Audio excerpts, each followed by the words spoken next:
Well, okay, so I'm just saying, if there was a guy that really liked this girl, that really wanted this one girl, but she's like, you know, I don't sleep on the second date. You know, I kind of do this like 5-date minimum before I even go to your house, whatever. Some guys will be like, I'm just going to say the guy that really wants her, that really wants this girl, will be like, all right, I'll give you those 5 dates.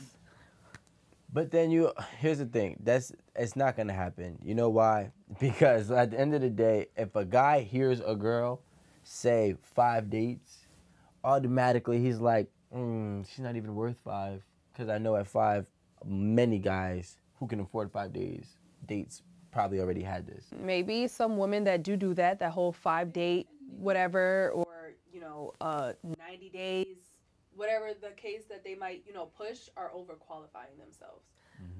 Because, I mean, well, for one, you should know if you want to date this guy. Don't give everybody the same kind of, you know, date minimum, day, you know, sex minimum, or, you know, anything like that. And you don't even know if this is somebody that you want to continue dating. It just doesn't make sense to give every guy the same opportunity. If you know that after date 1, maybe after date 2, that you want to continue dating this guy, then, like, do what you want. Like, don't wait till the 5th date to, you know, be like, okay, well, now I can go to his house, or, you know, now I can give him sex. Because if that's what you're looking for from a guy, and you already know that you want to fuck with him after date 2, and you're pushing this, like, you know, qualification thing on him, narrative. then he's gonna leave you. He's gonna leave you alone now, and you just missed out. Because the thing is, too, you gotta think about it. If I go in, right now, today, I go out and I'm talking to a girl, and we're going on our first date, and she gives me these rules and regulations, right? For whatever it is. I don't sleep with nobody before 30 days. Yeah. No, not 30 days, 90 days. Yeah, like 90. Now, see, when you say that as a guy, when you give these rules and regulations to me, as a guy, I feel like you're just trying to rebrand yourself. You've already had clearly a lot of other situations that didn't portray this new rule and regulation, and it didn't work out. So now you're trying to rebrand yourself to me. And it's like, well, why do I gotta be the fool? I'm not gonna be the fool, and I'm not gonna do that. Now, if you said to me, listen, I've never had a one-night stand, and I've never had a guy have sex with me that I wasn't in a relationship with. Yeah. As a man, I'm like, okay. There's some value there. Yeah, well, yeah, this is the kind of girl she is. I don't mind trying to do this because this is who she is. Don't try to change up and turn into an angel on me. Why make yourself out to be that person if that's not who you are? How are you going to look for someone genuine if you're not being genuine within yourself? What you want is what looks good to someone else, or what looks good for someone else. You don't know yourself. You don't know what you genuinely want, what's good for you, or what you personally like. You're just going after what somebody else, what looks good for someone else. You don't know yourself. You don't know what dating works for you. I don't agree with that, because if there's a Bentley outside, everybody wants a Bentley. That's true.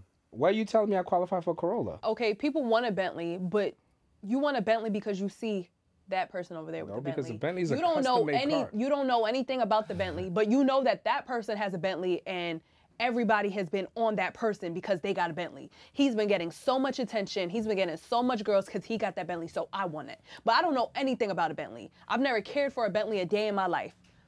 Are you being honest? No, yeah, I'm talking. I believe that for a second. I was like, wow. No, I'm just talking about the person that doesn't even know anything about I don't know anything about the Bentley, but I just want it because you have it and it looks good on you. It's working for you. So I'm thinking if I get that, I'll get the same reaction. I'll get everything that you're getting. So you telling me again, if you with your girls and you with some of your crew, and your girl's like, yo, I want to go after him. You're like, yo, girl, that's not the dude for you.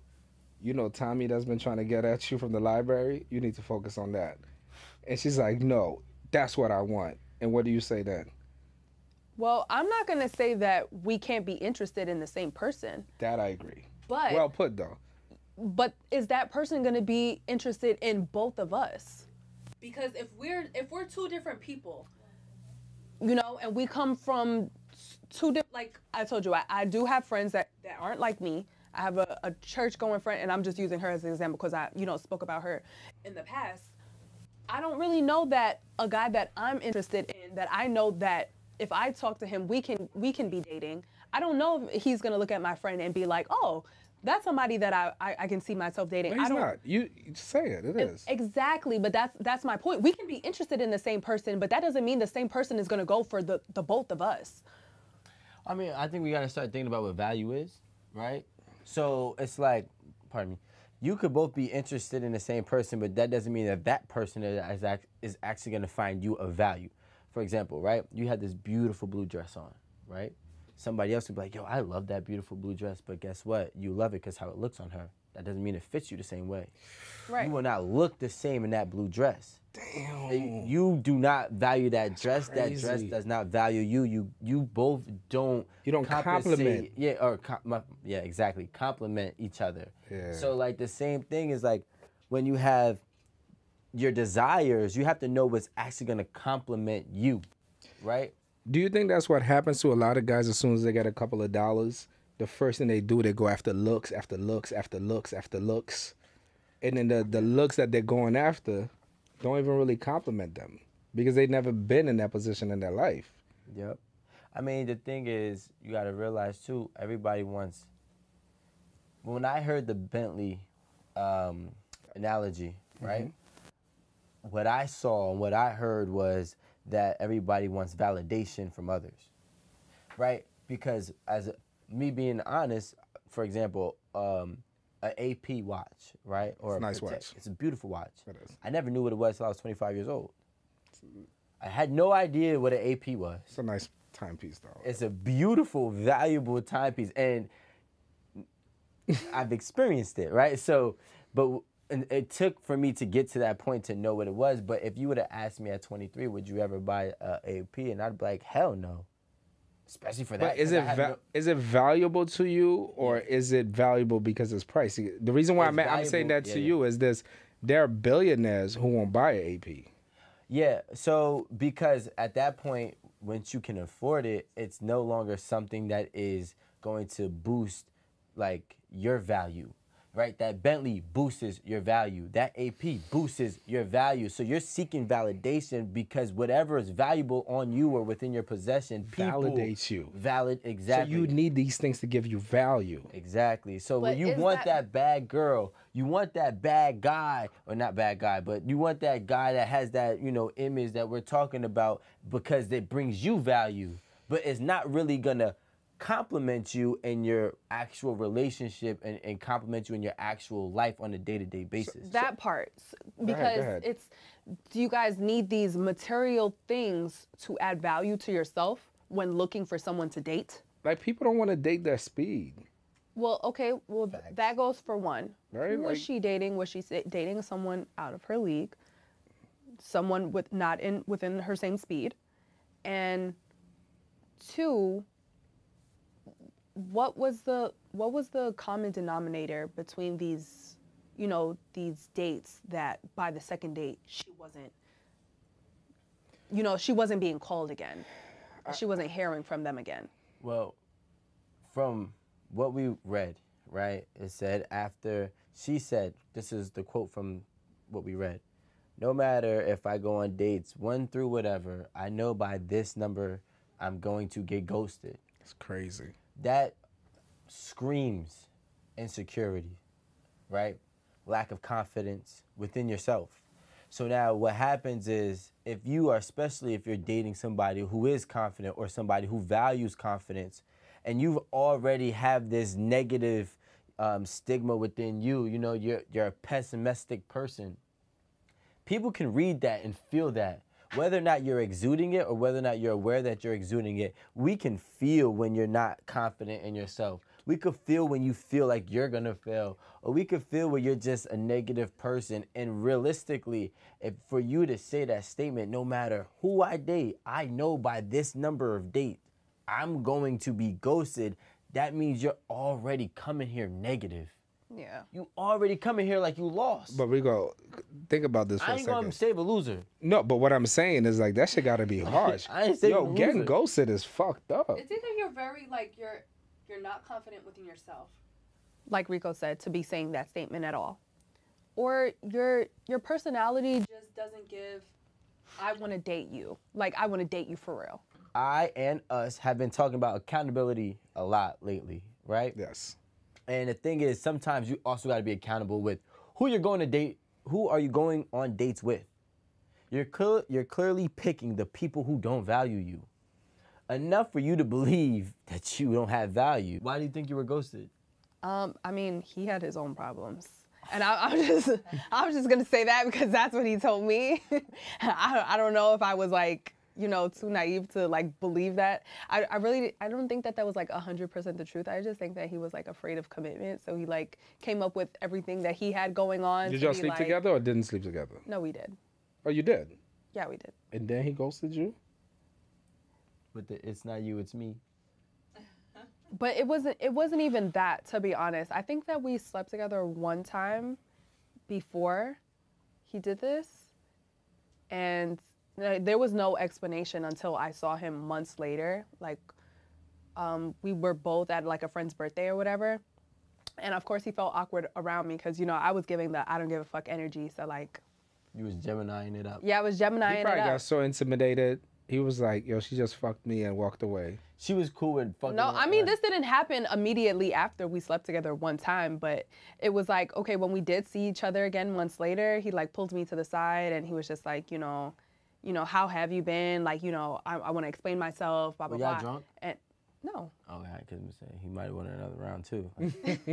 No, we weren't drunk, but he, you know, he told me that he was going through a lot of things and, you know, he didn't want to like dump all of, you know, shit that he had going on me, whatever. Which I was just like, okay, seemed a little weird because just like, No. you know, we've been dating for a while. No, but I understand. He probably just was like, he's on his way to getting in deep, and you probably required a lot. I just think that it was an ego thing. What do you mean? I think it was an ego thing because it's just like, if we've been dating for maybe almost 2 months, or maybe we've reached 2 months, and it's just like we were like going on dates all the time. We were talking to each other all the time, like every day. Like, why did you just pull out because you were like afraid to dump things on me? Like, wouldn't you tell me? Do like, you think that he might have felt that taking you out for those 2 months was a lot of pressure on him? Maybe he wasn't in a position to keep you happy? I mean, I don't really think that I, you know, kept him on his toes. Did he take like you to that. nice places? I mean, we dated very casually. Okay. Like we would meet up a lot. He was working downtown. I was going to school downtown, and we would meet up a lot, like, you know, after hours, and, you know, we'd just go find somewhere downtown to eat or something like that. Like, it wasn't like anything crazy. Like, we went to the movies. I spent a lot of time in his house. Like, it wasn't anything too crazy. Do you think that maybe an ex came back? Because that people ghost people for that. I actually don't know him to. I don't know him to have any exes or anything. Like, he's never dated seriously. So I just felt like it was coming too close. Mad girls when my ex got back together. I ain't fucking this up. You gotta be crazy. Yeah, like, once your ex come back in your life, you're like, yo, I'm not fucking this up. I think that it just got too close to it being like serious enough for us to like get to the next level that he just pulled back. Because it's dangerous. That's what I think. Everybody always ghosts when their ex come back and they still love them, bro. Like, I had this one girl who would ghost me and come back every time they broke up, and I didn't understand it until one day I was like, yo, just be real. Like, what the fuck is going on? It's cool. I'm cool, but just tell me the truth. She's like, yo, listen, every time he come back, I just can't leave him. I'm like, all right. So you ghost a new person? Yeah, but I was a new consistent person. I was a repetitive guest.